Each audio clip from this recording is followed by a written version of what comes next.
అందరికీ praise lord. ప్రియ దేవుని పిల్లలారా, దేవుని సంగమా, దేవుడికి వ్యతిరేకంగా నడిచి బాగుపడిన పట్టణాలు ఏవి కూడా మనం చూసుకుంటే ఎక్కడ లేవు. ఒకటి,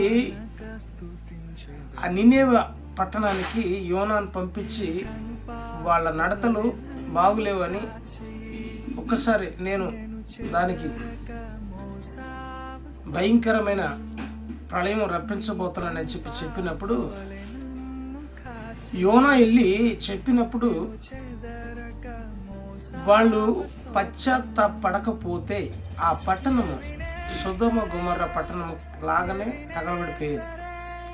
కానీ వాళ్ళు ఆ చెప్పిన వెంటనే దేవుడు సమాచారం యోనా చేత చెప్పించిన ఎమ్మటే వారు రాజు కాడి నుంచి మొదలుకొని పశువులు అంట, అన్ని పశువులు, పిల్లలు, పెద్దలు అందరూ కలిసి గోనె పట్ట కట్టుకొని పశ్చాత్తాపడ్డారంట. ఆ పట్టణము దేవుడు నాశనం చేస్తానన్న పట్టణాన్ని మనస్సు మార్చుకున్నాడు. అవెన్ చూడండి, ఇదే పని సొదొమ గొమొర్రా పట్టణం చేసి ఉంటే ఈరోజు ఆ దేశము సుభిక్షంగా ఉండేది. అవెన్ కాబట్టి మనం కూడా దేవుడు హెచ్చరిక చేసినప్పుడు మారు మనసు పొందితేనే సరి, లేకపోతే మన జీవితం కూడా అంతే. ఆమేన్.